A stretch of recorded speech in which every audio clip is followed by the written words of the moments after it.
Шайтанның шақыруы. Құрметті оқырман, каналыма қош келдіңіз.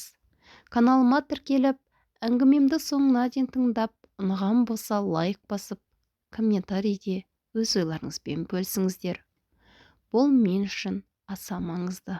Каналымның дамуына өз үлесіңізді қосыңыз. Бұрындары ата-әжелеріміз біздің пәленше деген бабамыз шайтан көріпті деп әңгімені бастайтынды. Сондағы айтпағы, шайтан ана мынау адамға көрінбейді.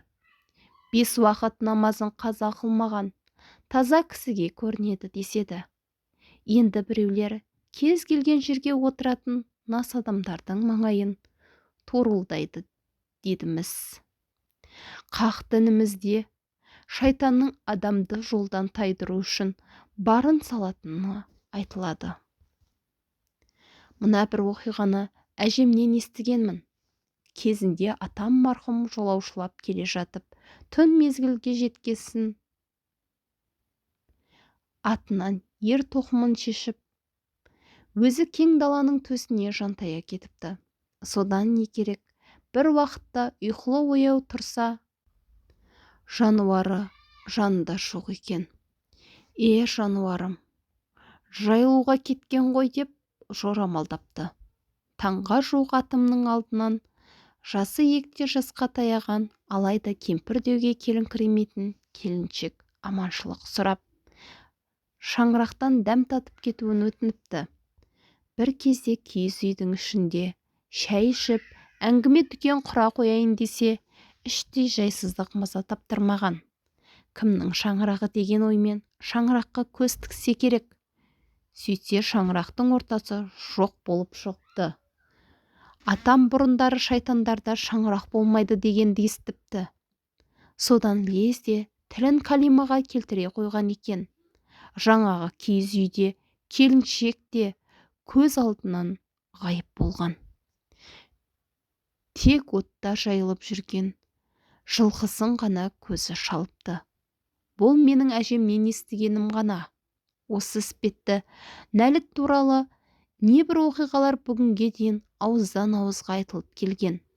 Шайтандарды тұяғынан ақ тапжылмай тануға болады деген сияқты сан саққа жүгіретін сөздер жеткілікті. Шашыңды түнде жайып жүрме, түнде құдықтан су алма деген ырым-тыйымдарға біз аса мән бермейміз. Мұның өзі жөн емес. Бірде манадай жайт орын алған. Жүкті келіншек түн ортасында есік алдында су төгуге шығады.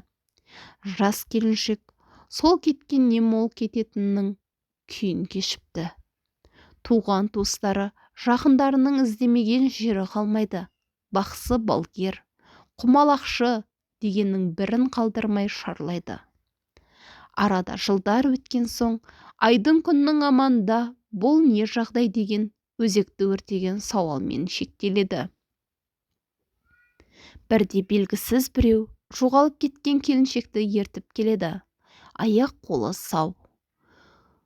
Бірақ ойлау қабілеті жағынан ауытқуға ұшырапты. Жас келіншекті көп болып дәрігерге апарып, қазақыға көрсетіп жазып алады. Сөйтсе су төгуге шыққан келіншектің алдынан өзі қатарлас жас әйел жақын туысы болып көрініп, біраз жерге дейін жол жүргізеді. Сапарлары осылайша жалғасқан. Одан басқа ешбір жағдай жадында сақталмаған. Ібілістің ұрпағының қай жерден шыға келіп, нендей жайтқа душар ететіндігін білмейміз. Бүгінде шайтан туралы әңгіме қозғалса, есі дұрыс па? Не айтып отыр? Деп төтесінен төмпелей кетеді. Қарап отырсаңыз, халқымызда шайтан түртті ме, жын қақты ма деген тіркестер бар.